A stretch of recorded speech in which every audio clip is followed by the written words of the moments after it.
Hi everyone, and welcome to Series 2 of the Confidence Conversations podcast. I'm Gail from Enrichment Coaching, and I'm a personal development and confidence coach. My vision is to live in a world where people feel confident to be their best authentic version of themselves every day. I really want to empower people to take action through exploring what I like to call their confidence DNA and how they can enrich it. So my style of coaching is really informal, it's conversational, and it will always be all about you. I'm not all about models and theory, although I do believe they have their time and place. I'm really actions focused, I'm direct, and there's no fluffy stuff involved. And I'm a big believer in pulling up your big pants and going and getting stuff done. Now, I love to make a difference to those beliefs that you have about what you think you can and cannot do. So if you've been thinking about how one-to-one coaching might work for you and you want to find out more, then get in touch through my website, which is enrichmentcoaching.co.uk, and you can find my links at the bottom of each show notes. So enough about me. I'm really excited to be back with Series 2 of the Confidence Conversations podcast with some incredible guests who are ready to talk honestly about them and their confidence.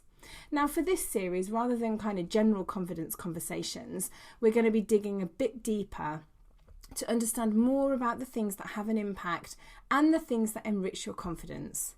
And remember, there's little to no editing, meaning the conversation you hear is really authentically confident. If you listen regularly, I'd love you to subscribe. And more than that, I'd love to hear what you think. So feel free to get in touch. So go on and listen to the latest episode. Hi everyone, and welcome to this episode of the Confidence Conversations podcast. So today I'm really excited to invite Elly Johnson along, who is from Well Minds Training, and we're going to talk a little bit about mental health first aid and the link to confidence. But before we do that, hi Elly, thanks for joining us. Well, thank you for inviting me. I'm a podcast guest virgin. Well, that's exciting. So I'm hoping that you'll be in good hands today. And look, this is what we say all the time, isn't it, about kind of the Confidence Conversations podcast, is that, look, I don't do any editing here. So we've got an agreement that if we need to pause and we have a sign, not a read sign, we have a sign. But this is all about an authentic, natural conversation. So I think we just go full in. So why don't you just tell us a little bit about you, your history, and about Well Minds Training? Okay, I'll try and keep it brief, but it normally goes on longer than I anticipate. So my background is I'm a registered nurse. I have been a registered nurse for about 15 years. And in 2008, I decided to train to become a mental health first aid England trainer member. Sorry, I have to get it right because I'm not employed by Mental Health First Aid England. Right. I've done their training course and I'm an independent trainer. So what led me up to that, wanting to do that then, from sort of adult nursing to sort of more focusing on the mental health side? A few things really. So one, I guess, just being a nurse, I've always been really interested in health in general, well-being, and the links between that physical and mental were always quite obvious to me, working within the hospital setting. But I could see that the link often wasn't being made, which was really frustrating. And actually, still a lot of the time isn't, out there being made. So that was one.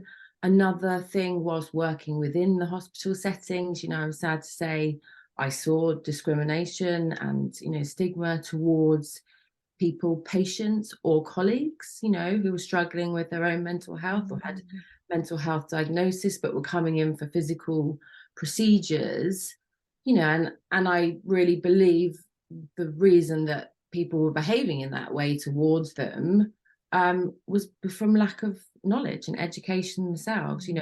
Just because they are a nurse or a doctor, if their field isn't mental health, then actually often they don't have any more understanding or knowledge than somebody who's not in the medical profession. Obviously, if mental health's your field, then you definitely do. And again, I guess that links to, I was, a kind of newly qualified nurse when I was working in Brighton Hospital. And around that sort of time, I worked there for about 4.5, 5 years. I kind of experienced my first sort of episode of poor mental health, really. I would describe it now, looking back, as probably sort of moderate depression. I actually didn't go to see a GP or anything to get diagnosed. Why didn't I do that? Probably because I had that sort of self stigma at the time, and I was like, I can deal with this, I can kind of get through this. And but sort of, at the time, I didn't really know how I'd got to that point, why I'd become unwell, my mental health had deteriorated. And I didn't really know how to get myself out of it, although I did. I did just naturally sort of put in coping mechanisms and decrease the sort of risk factors. But it's not until I've sort of done this course and then I've looked back and I've thought, oh, that's why I became unwell, because I had all those stress factors going on in my life, a relationship breakdown, a newly qualified nurse, financial stuff, probably too much binge drinking and going out at weekends, working really long hours, so I was like, right, I could see what was going on there now, and why, I woke up one day and was, didn't feel good. And, it took a good 3 or 4 months for me to get better. And I just, like I said, naturally just stopped drinking, sort of started looking after myself better. I don't know, lots of things. And was able to get myself to a better place. So yes, sorry, see, gone off. It's fine. Massive. No, it's really interesting to hear how people get to do what they do. So sorry, carry on. So that was me. And along with my own personal experience, over the last, well, sort of from that point till when I did the course, I also have lots of family members and friends who themselves have experienced their own poor mental health or mental health diagnosis, from depression through to, friends who have been affected by family members taking their own lives. So, I was just like, I really want to be more informed about this so that I can help myself in going forward. And I can also help those people, that I work with or that I love, my friends, my family. Because, you definitely can, by the, educating yourself and being more knowledgeable about it, help yourself and others, and hopefully, try and stop yourself or others from becoming unwell.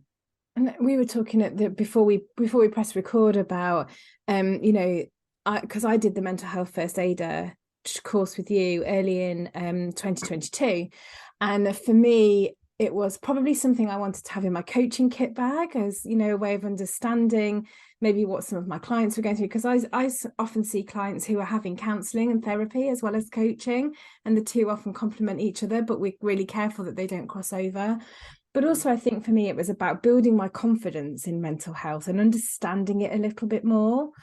So possibly some of the skills I didn't necessarily take away, I enhanced them and built them, but probably what I took away was the knowledge that has given me confidence, has taken away, I wouldn't say the stigma for me, but has taken away probably a little bit of the fear around maybe addressing things and really understanding it. And like you, I think I wouldn't say I suffer from poor mental health, because I think I'm naturally quite a positive, calm person, but I did experience it towards the end of my corporate life, where actually I'd probably outgrown the role and I wasn't enjoying it. Probably nothing to do with the business or the role itself, actually probably more to do with me.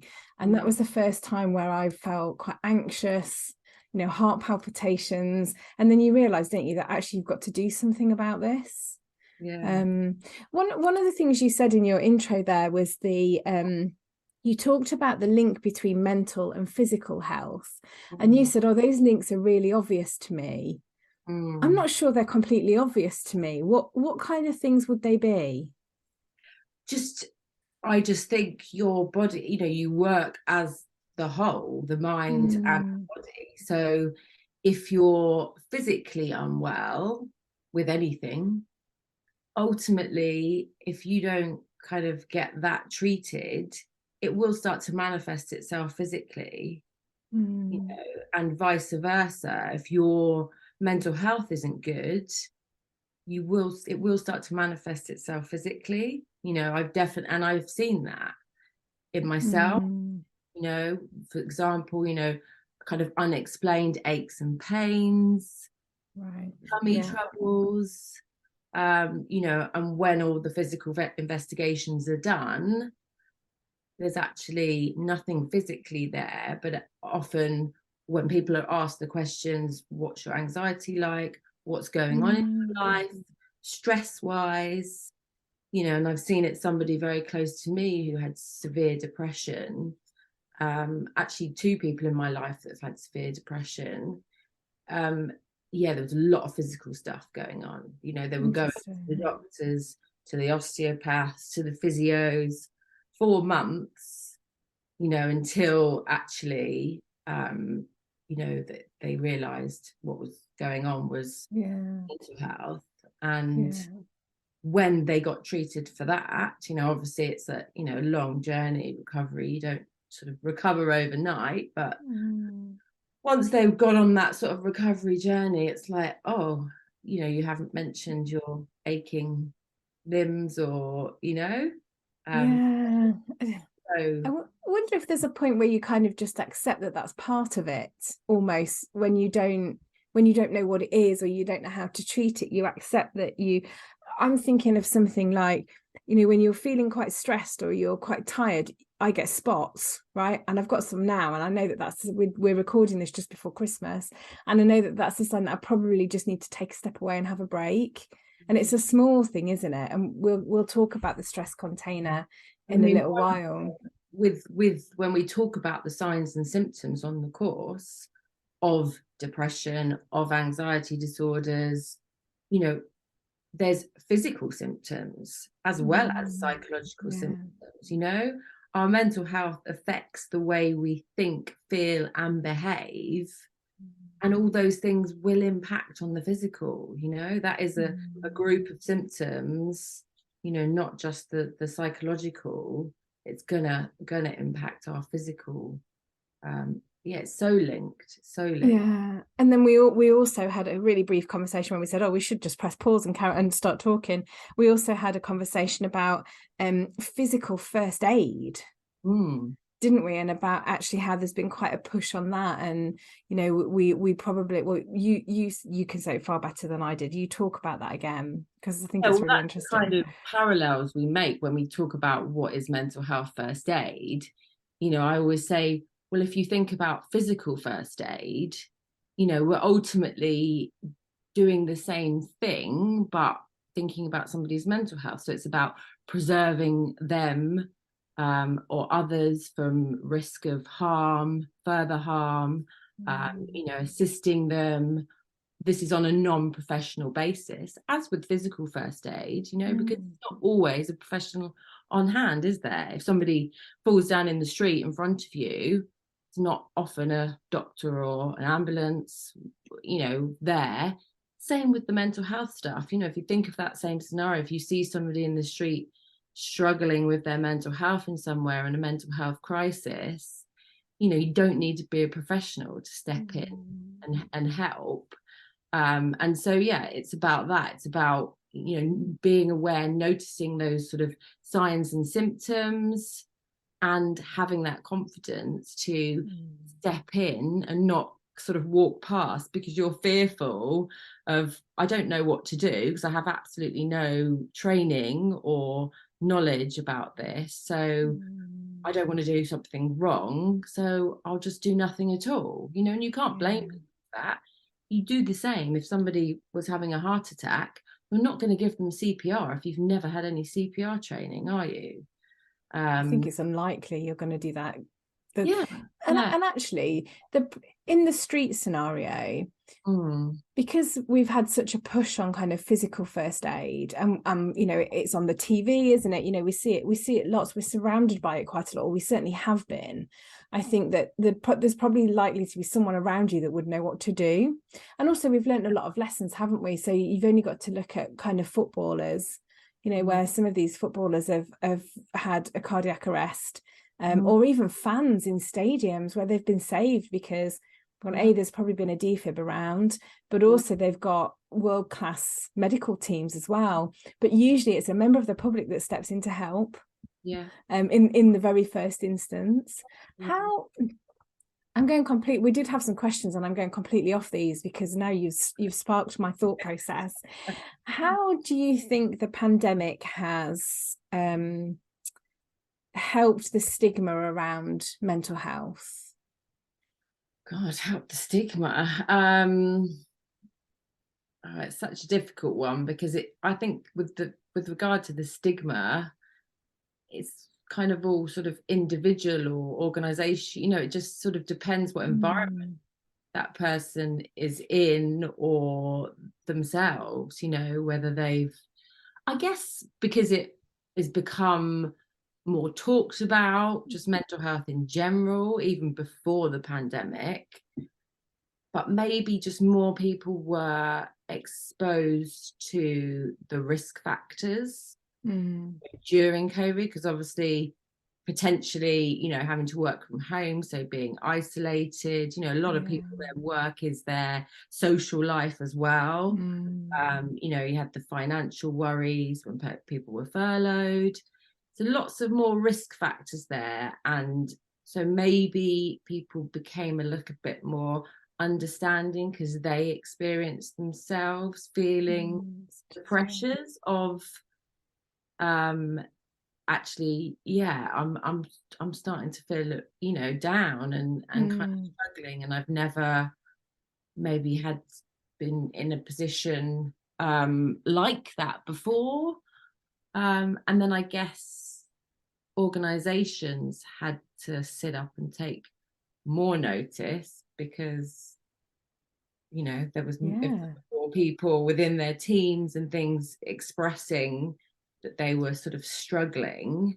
I guess as well, where we were maybe behind, if we weren't working for ourselves, which actually can be quite isolating in itself sometimes, can't it? But I think if we were an organisation where we've been so used to going into an office and seeing people every day, sometimes you'd pick up on some of those signs that maybe someone was a bit more quiet than usual, or, maybe they were in tears or they just weren't quite themselves. You could pick up on those. But when someone's behind a camera, that's quite, particularly if you decide not to turn the camera off, turn the camera on, then that's really hard, isn't it, to pick up? And I particularly think you're right about more people experienced it than ever before. So it probably became a bit more talked about. We raised our awareness, I guess, is what I'm saying.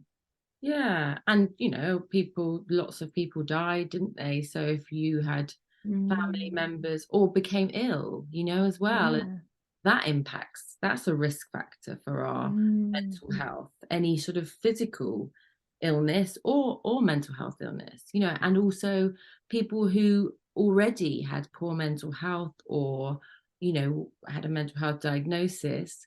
A lot of the resources and the things that help them on their sort of recoveries were kind of closed overnight or, that had a massive impact for those people as well. But apparently statistically there was an increase in poor mental health in 18 years and older when lockdowns happened. But actually when the lockdowns were kind of stopped in 2001, the levels came back up to what they had been before. Interesting. Which is interesting. So I think a lot of people just assumed that it was all doom and gloom, it went down, never came back up, and all the rates of suicide shot up.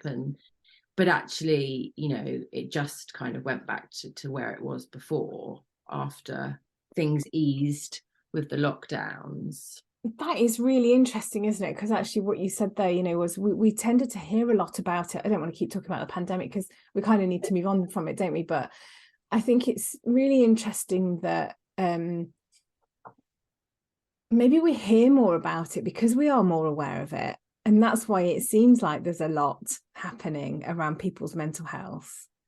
There actually is, though. So I was just going to say, we talked about the pandemic and it's gone back to the levels it was before, but actually let's remind ourselves those levels are still pretty horrendous. All the statistics around mental health, we use we talk about a few on the course. For example, 1 in 4 people will experience poor mental health each year. 1 in 6 working age adults have symptoms associated with poor mental health. And the suicide numbers are, awful. In Great Britain during 2020, 6,749 people died by suicide. That's 18 people a day in England. 18, 1-8. Yeah. Wow. So, they really just sort of put these statistics in the course for people to understand the magnitude of the problem. Obviously with statistics, I'm always a bit wary of them because, there can be sort of errors in collection, can't there? And, it's only what's reported. But actually they believe that the figures are actually higher than that, possibly. So yeah, it's a big problem. And what else? Poor mental health is responsible for 72 million working days lost and cost UK employers £45 billion each year. Wow. So it's massive, isn't it? Yeah, the problem was big, before COVID, and still is. What do you think then is the link between mental health and confidence? Well, I think because our mental health, like I said, affects the way we think, feel, and behave, and confidence falls into all of those things, really, doesn't it? Totally. So as far, I can only talk as a sort of individual because we're all individuals. So how confidence is going to affect us and how mental health is going to affect us is going to be individual to us. Totally. But so, from my point of view, if my mental health is poor, my confidence will kind of follow suit. And if it's good, I will feel more confident, So I guess it's about, for me, confidence is one part of me feeling good, good confidence, good self-esteem, just general well-being.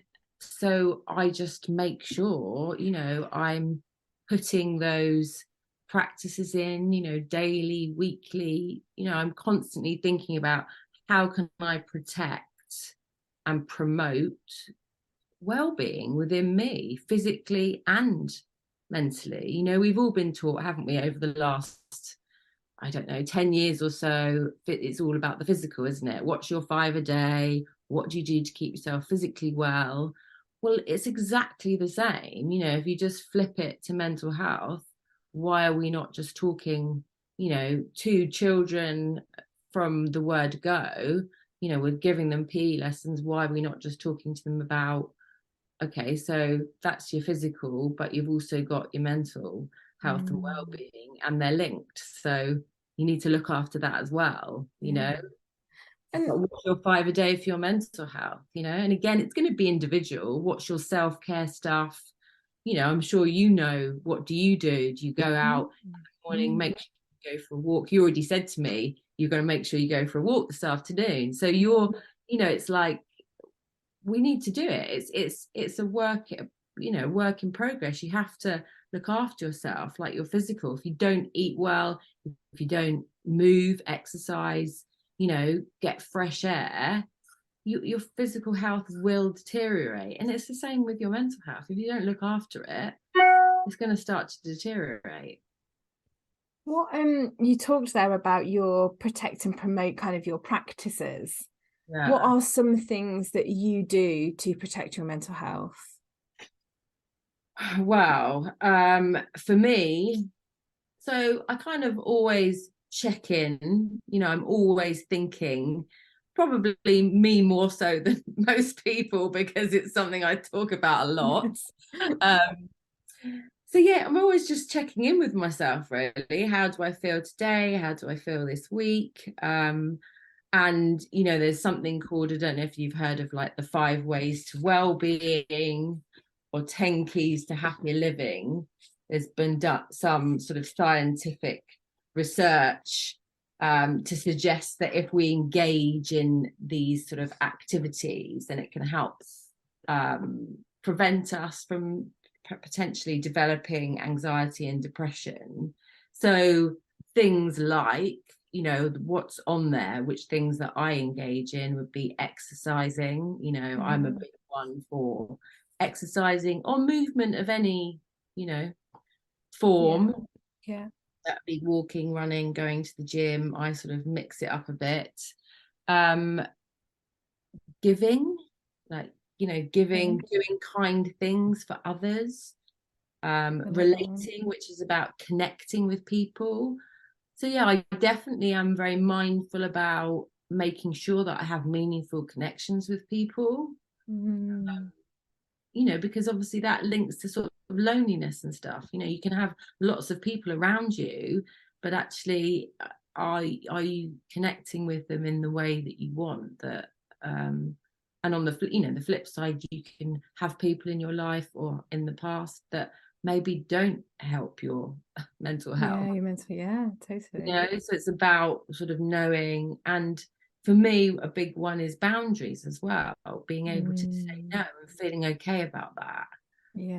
If I feel like I've got too much on my plate, and whether it be a work thing or personally, friends wanting me to do something, and I've definitely got better at that. The older I've got, I think we find it harder to say no when we're younger, but I don't actually find that hard now to sort of say no. Not have to give lots of reasons either. Just no.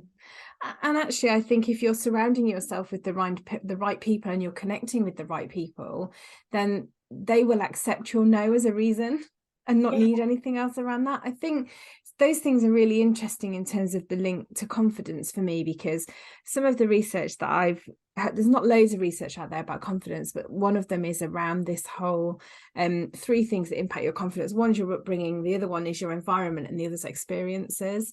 And for me, this all sits in the environment piece. So, the things like exercising, getting out. So this morning it's way too frosty for me to go out running where I live. So it's like, this afternoon I'll go for a walk. So I'll do a good probably hour and a half's walk this afternoon. The kindness thing is just, I was scrolling like we do, not good for my mental health sometimes, social media. And I looked at this beautiful house that was on Facebook. And then I looked at the comments to see what people were saying. There was not one single nice comment on there. There was just no kindness in that at all. The relating, the connecting. Sorry. With regard to the giving, I mean, I guess I've done some volunteering in the past, and I do some now, in fact, and I was actually really surprised how protective that was for my own mental health. Wow. Okay.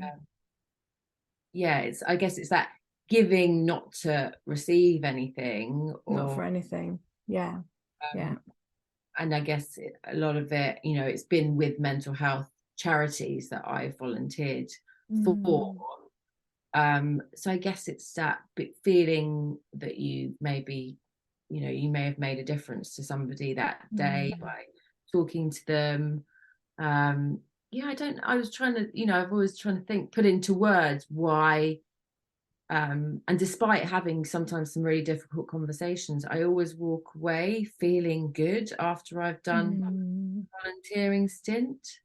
Oh, and another thing was, I was thinking, why is it, it's just being surrounded by a group of other volunteers as well. And I was like, this just really instills my confidence in, human nature again, that there's all these other people as well doing this, Yeah, you know? totally.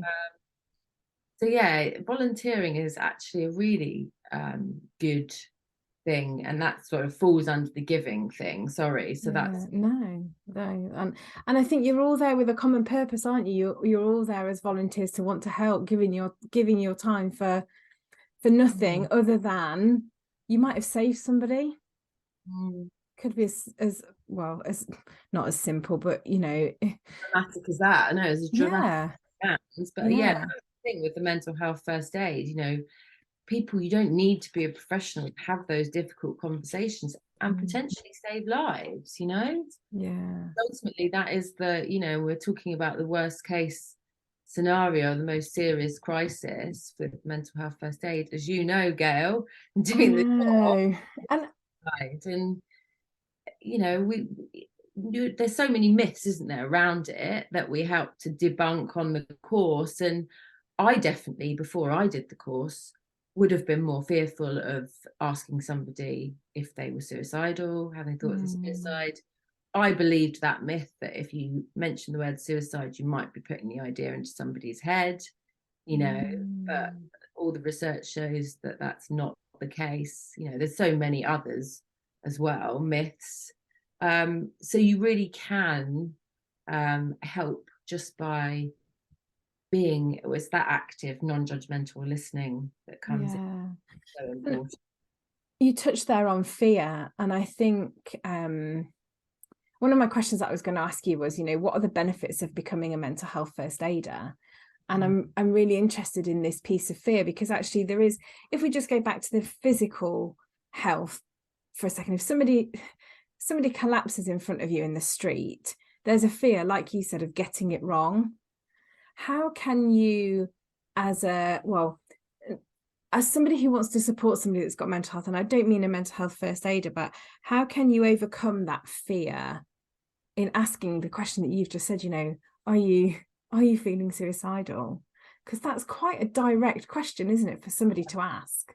I think you need to be educated, don't you, about anything. I mean, I think, when I actually looked up what confidence was in the dictionary, because I Okay. thought she's going to ask me what confidence means to me. And I was like, I don't know how to answer that. I was like, let's just look it up, because that might give me, and that it talked about trust, Yeah. trusting somebody or something, and Yeah. then self-confidence is probably trust in yourself, isn't it? Mm-hmm. And I think if I personally, to trust in myself, my abilities, for example, I need to have information. I need to have that background knowledge and information to then know that I'm doing the right thing, I guess. So, and you see it all the time. People are really fearful of intervening, approaching like they were or would be. There's a lot less people, I think, that are fearful about CPR now, because look how many people have been educated and done the practical CPR courses, and because it's important, and it saves lives. And it's exactly the same with the mental health stuff. People need to be educated. People aren't knowledgeable about it unless you choose it as a career path or you seek it out yourself like you did. Nobody comes and says, right, this is a mandatory course that everyone has to do, or you don't get taught it in school. So, but yeah, it's exactly the same. I think, you would, and understandably, you'd walk on by if you saw somebody having a mental health crisis. Maybe not if you saw somebody stood, on the edge of a bridge, for Yeah. example, but you still would probably be really fearful about, what do I say? And should I ask them, are they thinking of killing themselves? Or and I just think by doing the mental health first aid course, it gives you that more of a background knowledge to understand what are these myths and facts surrounding all the topic of mental health. You know, we talk a lot about the stigma that surrounds it, and that's a massive barrier for people actually opening up and asking.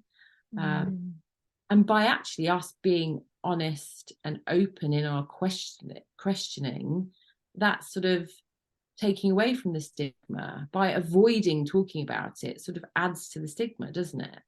Totally. Yeah, absolutely. Yeah. Yeah, and so I think it's just people need to be educated. Mental health first aid is one brilliant way of doing that, getting that information on board, and then that gives you the confidence to know that you can't really do anything majorly wrong. You know, a lot of the time you probably would do the right thing, but it's just giving you that little reminder that actually, you know, yeah, you are doing the right thing, or just, you know, adding on to those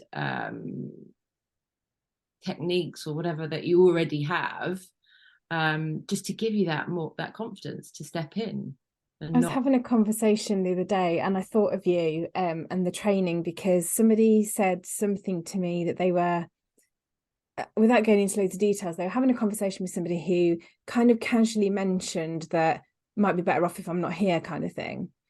And my understanding was that that was almost ignored and moved on. And I went back to it and said, actually, that I would probably have had to have said something there based on the fact that I'd now done that. I wouldn't have let that go. I probably wouldn't have let that go as a coach anyway, but I certainly wouldn't have let it go now.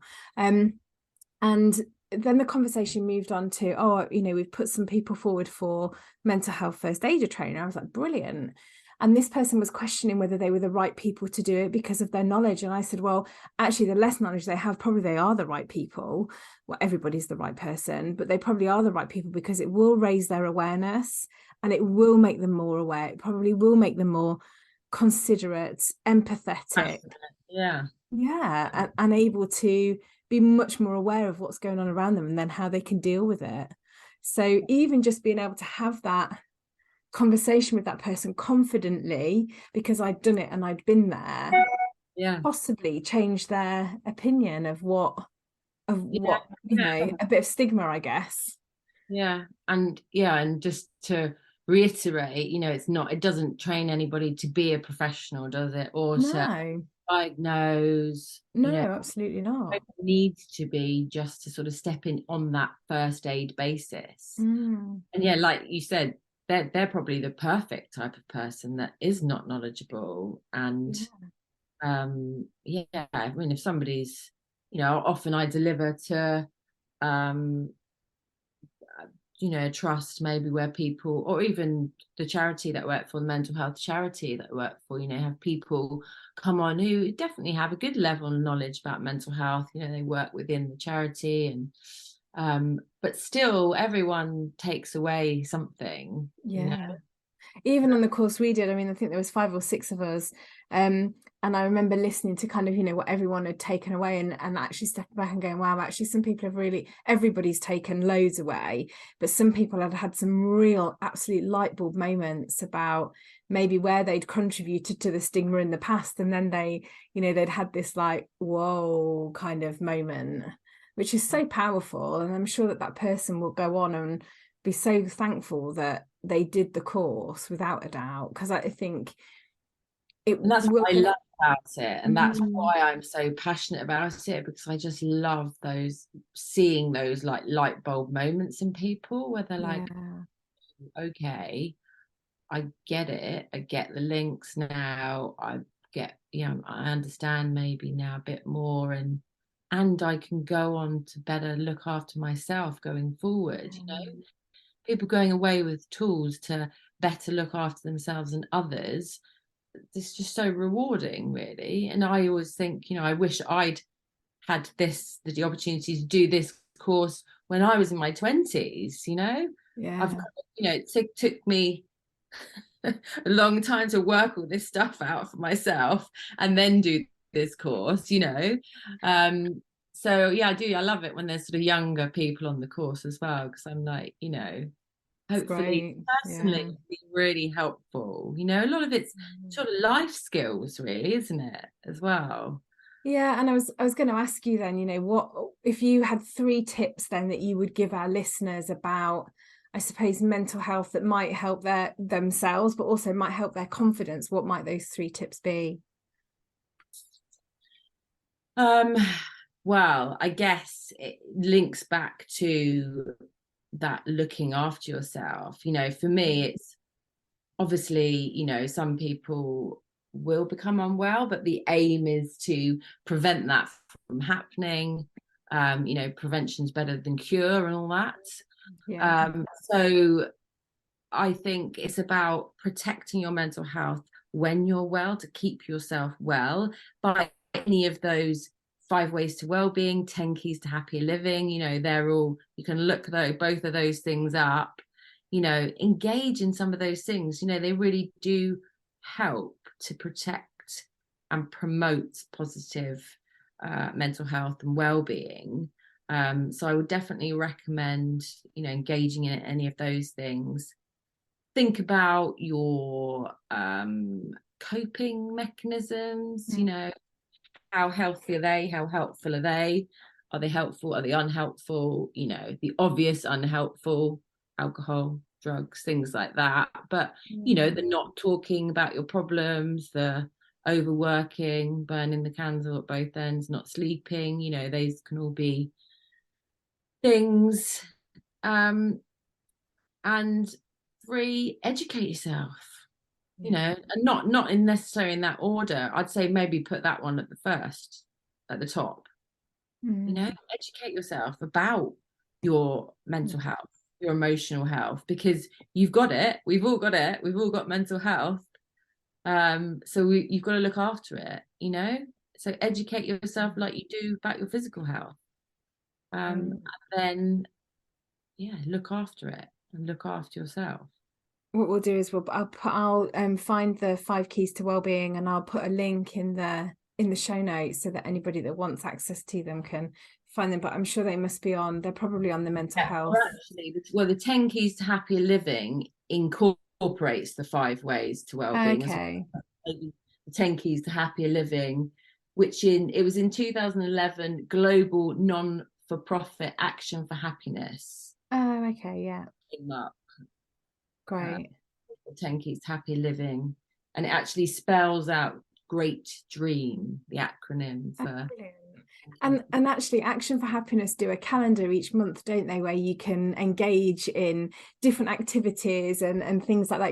They have great names for them. I don't know what this month is, but it might be like Delightful December or something like that. And if you need something to kind of prompt you along, they are really good. People share those all over social, so I'm sure if you can't find it, and you can download them as well. They're really cool. And be mindful, self-help protective factors are individual, so what somebody else may like may not work for you, and also they may change over time.